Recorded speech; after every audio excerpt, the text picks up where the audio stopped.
Good afternoon. Thank you for joining us today. This is Nathan Shipley with Circana. It is right at 1 o'clock Central Time here in rainy Houston, Texas. Excited to be here with all of you today. Thanks for joining and spending about 25 to 30 minutes of your time to listen to what we are seeing in terms of what's going on in the automotive aftermarket and more broadly what's happening with retail trends that are impacting the automotive aftermarket that we all care about day to day. So I'm going to jump right into it and just talk through some of the things we're seeing with consumer behavior across what Circana tracks and how that is relevant or how that story ties to what's happening in the aftermarket. So most of what I'll talk through today talks to where retail landed through the end of last year, and just a couple of quick observations. One, when we think about dollar performance or unit performance, dollar performance is very much impacted by average selling price. So at a very high level, let's talk about with dollars. We're tracking over $3 trillion in spend. And last year, at a very high level, retail ended up just about 2.5%. Now, the automotive aftermarket, which a lot of you are thinking about, we are also tracking tires, which is a separate service from what a lot of you see. But when we aggregate all of that together, if you think about kind of the cost of just maintaining a car, tires is a big part of that. I'm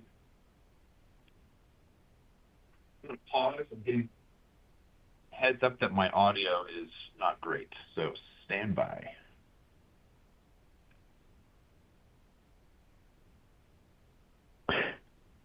So this is the beauty of a live webinar. Charles, would you mind texting me again to tell me if the audio is any better than it was a minute ago?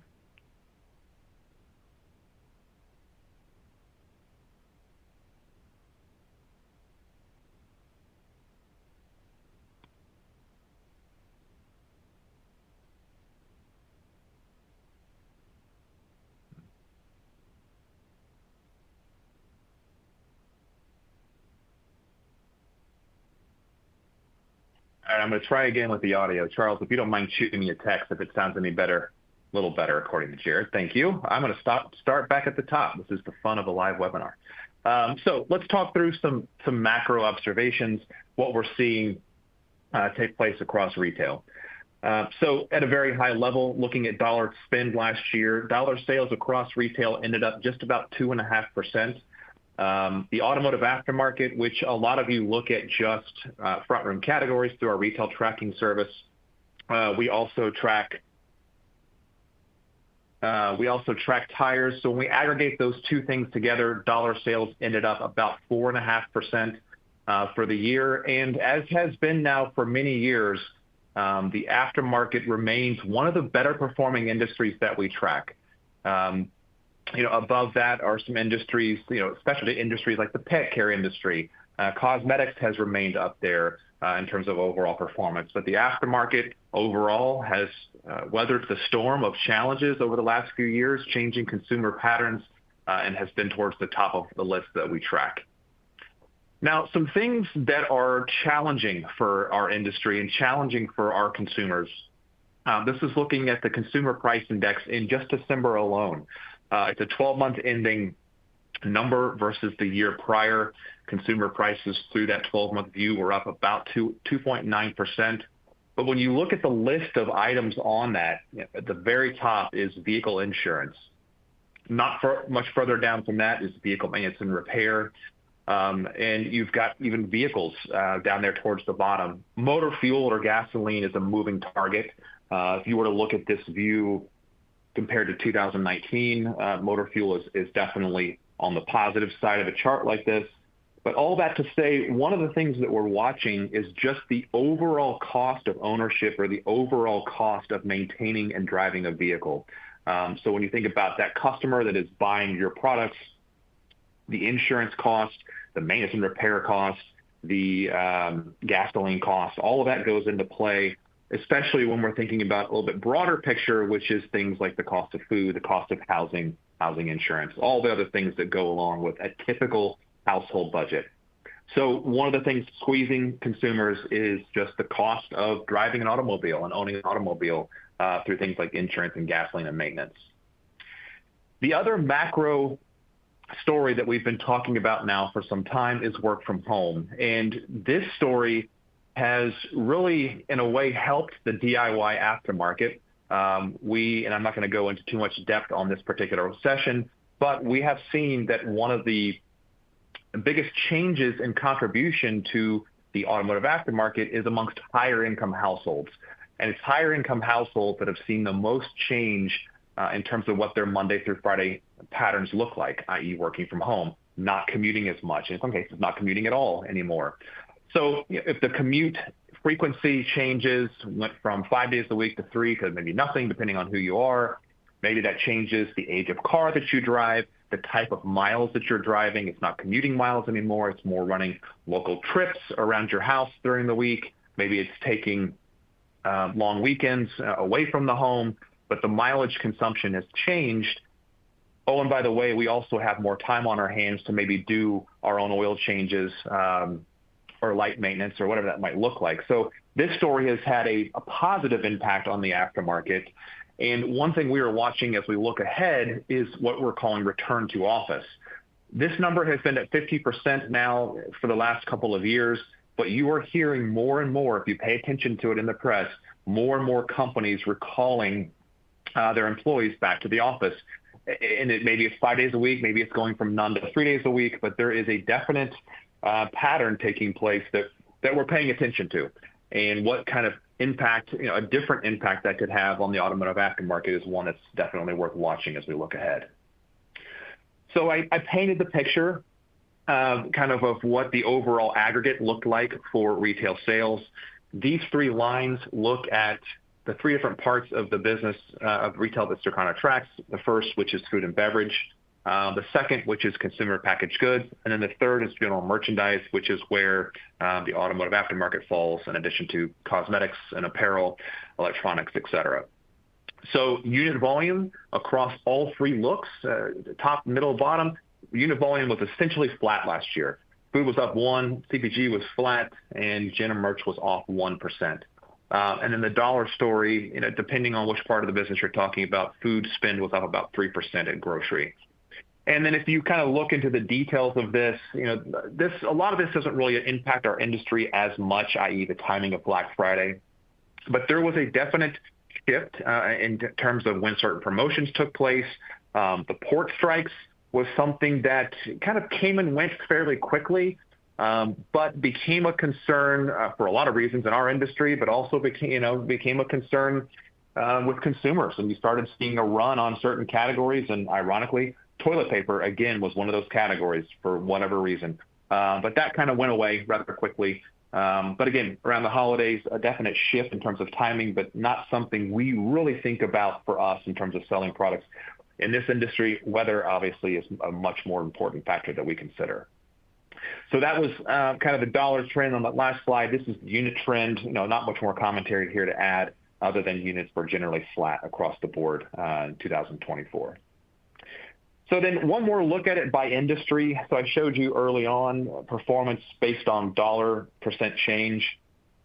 This is looking at all 3 measures: dollars, units, average selling price. And you see automotive aftermarket and tires there fourth from the left, and that's sort of based on dollar volume. There are a number of industries that saw a decline in unit sales, and there are a number of industries that are seeing average prices decline in the 2 to 4% range, a couple of them.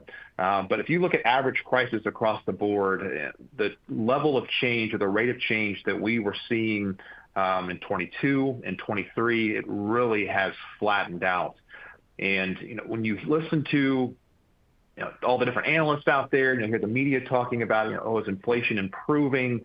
Are prices getting better? And the way we typically look at it, or I look at it, is we're not necessarily seeing prices come down, but we're seeing the rate of price change slow or stop in some instances. And so for the aftermarket, that 1% up on price kind of depends on which part of the industry you look at, where that falls, but overall 1% in aggregate for us as an industry, which I just spoke to there. A couple of points on e-commerce before I go a little bit deeper on the automotive aftermarket. So For e-commerce, we're sitting at 26% dollar penetration, so we're there towards the right-hand side.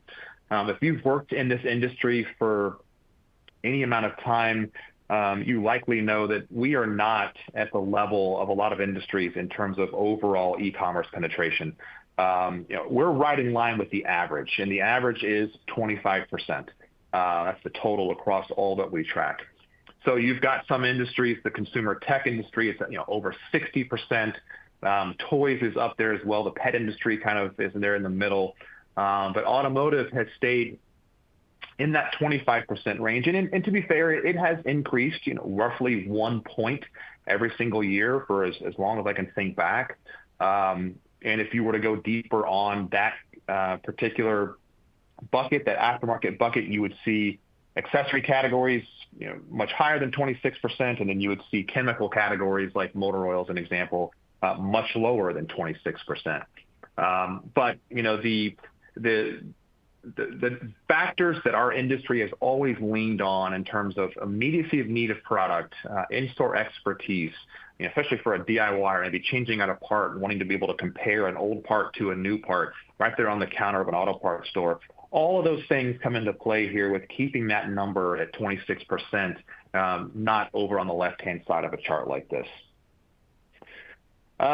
So for what we're seeing in the automotive aftermarket specifically, let me talk through a couple of high-level points. So this is a 5-year look back, and we are tracking what is happening in front room categories only, retail sales only. So we're not tracking commercial sales, and we're not tracking hard parts. So if you go back to, and these are 52-week ending periods, so it's a little tricky to kind of break down what this means, but this is basically 2020 through 2024. So you had a big spike in 21 in dollar sales, up 12% on top of a 9% increase back in 2020. If you look at the volume, so EQ volume, that middle section there, that is unit volume. We equivalize it for certain categories like motor oil. We equivalize it to quarts. So you had 2021 where there was an actual fairly large spike in unit demand, up over 4% in aggregate, which is fairly significant. If you go back over time, prior to the pandemic, this industry that we're tracking, the retail DIY side of the industry, was in a dollars up, units down posture. Average price would keep dollar sales or the dollar sales change number above positive. But just overall demand was seeing some erosion, and at the time we weren't even tracking e-commerce at the point of sale, and so some of it was going to e-commerce, and then you would hear some of it was going to the do-it-for-me channel. That was a big one. There was a lot of talk, even within oil changes, of different oil technology and different way it's being marketed. As used to be a 3,000-mile oil change, now it's a 5,000-mile oil change, or even longer than that, 7,500, 10,000, and so all of those things are going to just naturally impact demand and foot traffic. That was kind of the posture that we were in. Get to the pandemic, all of a sudden we see major changes in consumer behavior. We're all stuck at home going crazy. And a lot of that growth in 21 came from accessories, all discretionary categories. So that was the big story back then, and the bottom, and it kind of fell out in 22. But then look at the price story. So we saw, 7 to 9% price increases in 20 and 21, but then the big change came in 22. That was a 14% delta. And again, it seems so long ago now, but you had, in the first couple of years, you had a lot of government stimulus, variety of different packages, funds, that checks were being written. We had student loan payments that were being put on pause, all these different things that were taking place that were really giving the consumer more financial support, if you will, to spend money in this regard. Then 22, we see all of a sudden prices jump up. But then it's been interesting to watch as price change has calmed down fairly dramatically over the last 2 years, to the point where in this industry, things ended flat in 2024. Average price was flat for the year. And so again, what might go into that, whether that is more promotions, trade down across brands, trade down within a brand, trade down across channels, any number of things that might impact an average price. And the other one that doesn't really impact price per se But the other thing we know is going on, especially amongst lower income consumers, is maintenance deferral. We see it, and we've seen it in the past during tougher economic times, and we're seeing it now, that categories or maintenance occasions that can be deferred or stretched out, it's happening. Oil changes, recharging your AC, wiper blades, brakes, filtration, categories that, again, it's not terribly urgent. If you want to get to work tomorrow, you don't have to get that oil change, push it another month, et cetera. And that's something that we think we're seeing in the numbers. So breaking down dollars a little bit more. So I just told you, so on the left-hand side of this chart is the summary of what I just told you on dollars. So we ended the year at 2.3. And so then if we break it down into three kind of a super category buckets, accessories and appearance, that is all discretionary categories.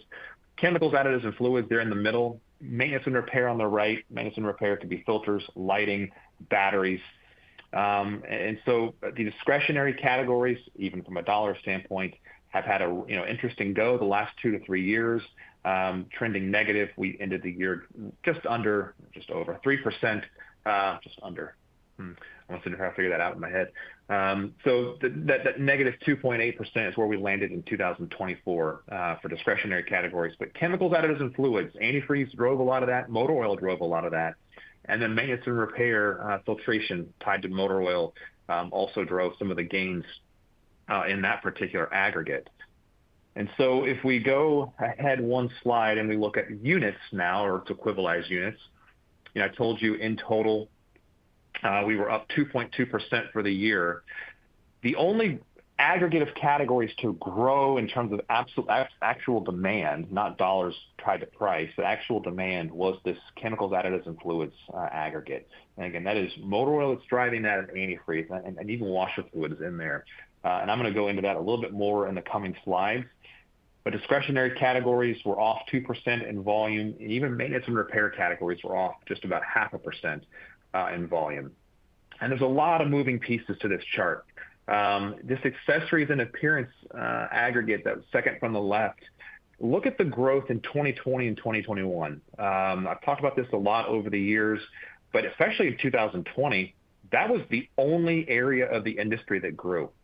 Chemicals, additives were off, 1.5%. Maintenance and repair was essentially flat, up 0.4 points. So all of the growth that we saw in 2020 came from discretionary categories, and that story has changed fairly dramatically since.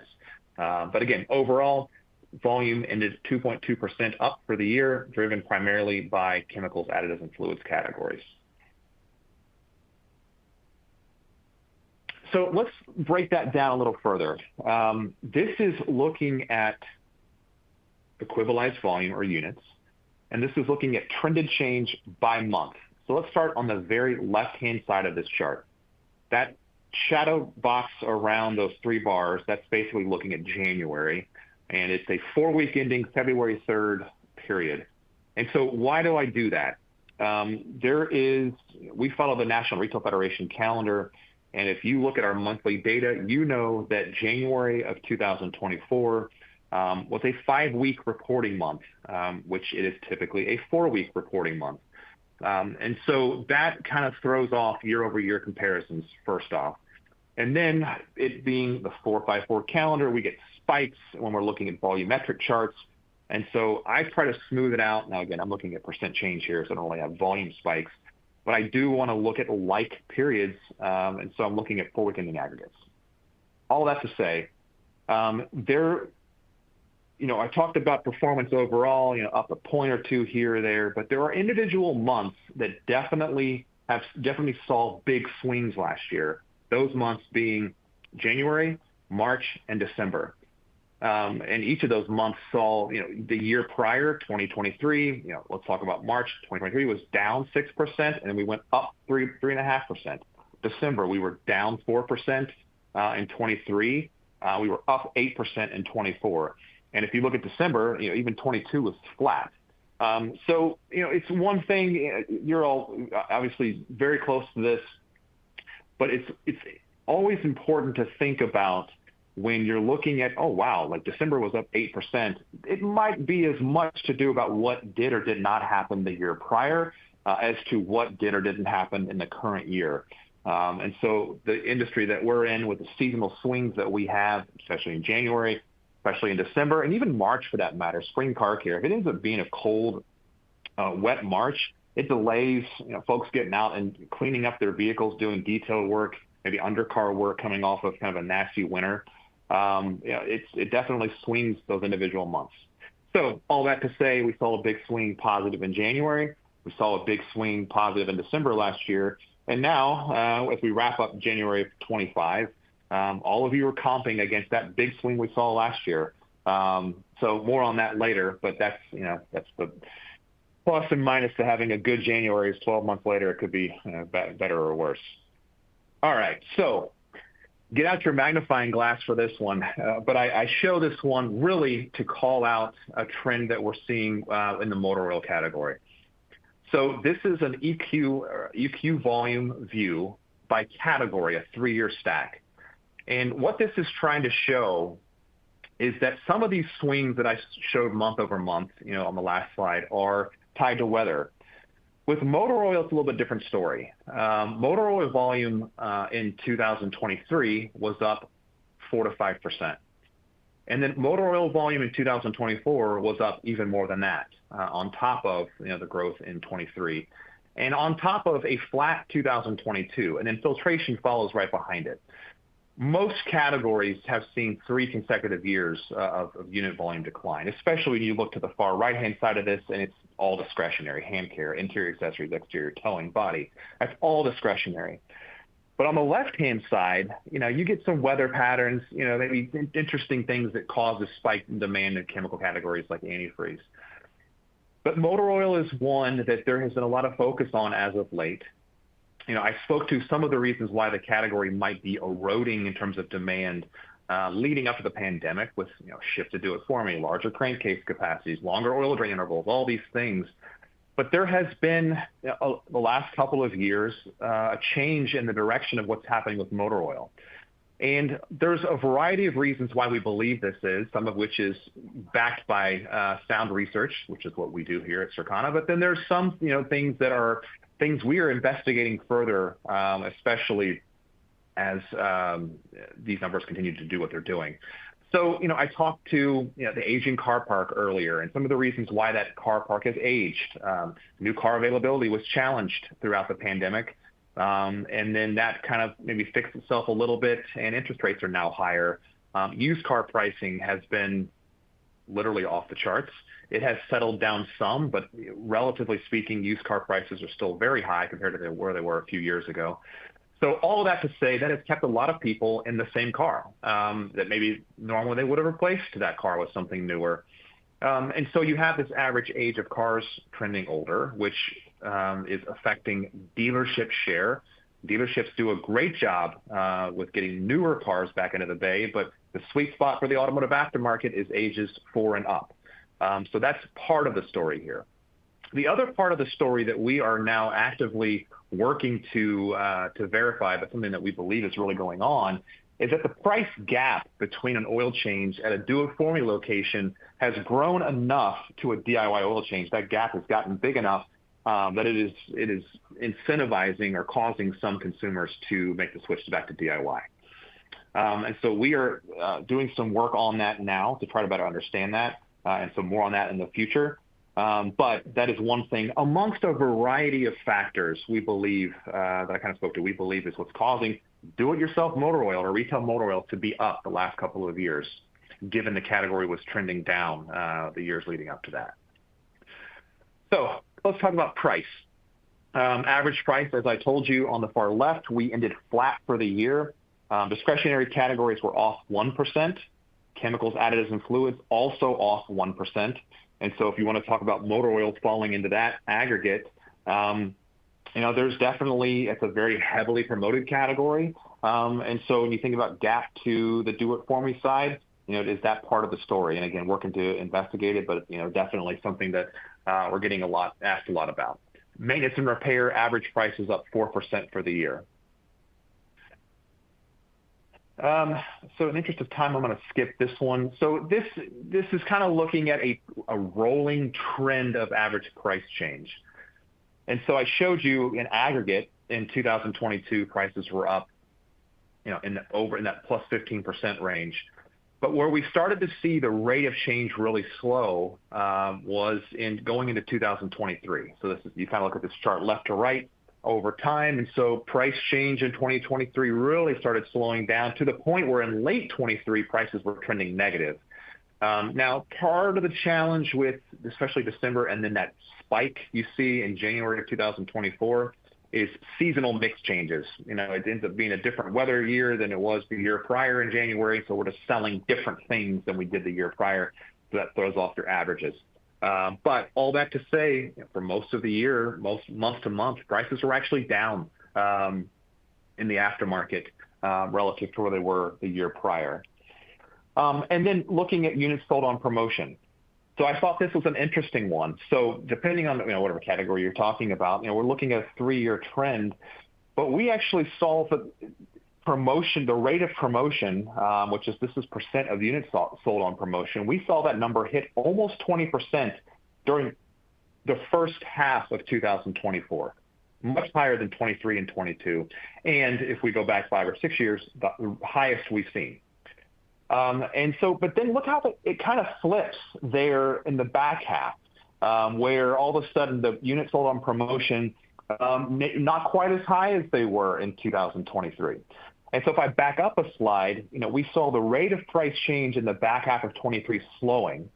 And that also corresponded with that significant uptick in units sold on promotion. So we saw maybe more of a lean in on promotions in the back half of 23. And now that we're getting into 24, we saw that promotional trend continue through the first half of 24, coming off of 2023. But now that rate of promotion has kind of settled down and isn't quite where it was or was not quite where it was in 2023. So will be interesting to watch where this goes this year in 2025. The kind of the big takeaway is maybe a demand pullback a little bit going into 23 or as we got into the middle of 23. So we saw kind of a lean into promotions, which then carried into the first half of 2024. But then maybe a little bit of a pullback in the back half of 24 on promotions as things started stabilizing in terms of demand, price, et cetera. On a 5-year stack, you can look at dollars. This is on the left, it's dollars. It's broken down. Grand total was 36%, and then you've got the kind of the aggregates of categories. So on a 5-year stack, we saw dollar volume up 36% last year over 19, unit volume up 0.5%, and then average price up 35. Maintenance and repair category saw a price change on a 5-year stack of almost 50%. If we were to put this 35% price change on a chart with other industries, we would be at the top in terms of just overall price change compared to where we were in 2019. So a couple of things that we're thinking about for 2025. I spoke to that higher income consumer and how their patterns saw the most change because of work from home. Some of the DIY tied to older cars, work from home. What does that look like as we go ahead? And I think we're going to be paying very close attention to return to office trends as it relates to this story. That lower income consumer that is feeling squeezed financially with food, housing, insurance, and everything else. The deferral of maintenance we expect to continue this year. And that's affecting even categories we don't track at the point of sale, but we can see through checkout on the undercar side, suspension, brakes, et cetera. We are keeping an eye on the car park, right? It is not easy to swing the pendulum of average age of car the other direction. It's still trending older, but if the economy stabilizes, if interest rates continue to come down a little bit, if we all of a sudden are having to go into an office more and need a more reliable car for getting to and from the office, do we start to see an uptick in new car sales? Definitely one to watch overall for the industry. The trade down trend, which I didn't speak to in depth, but that trade down trend is something we're seeing across retail. It's definitely happening in the aftermarket. So we're watching that one and what the role of private label continues to look like, because private label is very strong in this industry. I spoke to what's happening with the oil change gap that's oil changes, right? And if that's something that we're seeing more foot traffic in auto parts stores from folks trying to save money instead of having an oil change done for them and doing it themselves, that benefits a lot of other categories as well. So that's something we're definitely going to watch. And then, overall, we expect DIY to remain strong. Keeping an eye on that car dealer share if and when new car sales improve. But overall, we have a relatively bullish outlook for the aftermarket in 2025. And yeah, that's all I really know. So that's right at 30 minutes. Thank you for your time. Happy to address questions over email. You can email me or your account rep, and we can love to address any questions you might have. So thank you for your time today. I wish all of you a great rest of your afternoon. Take care.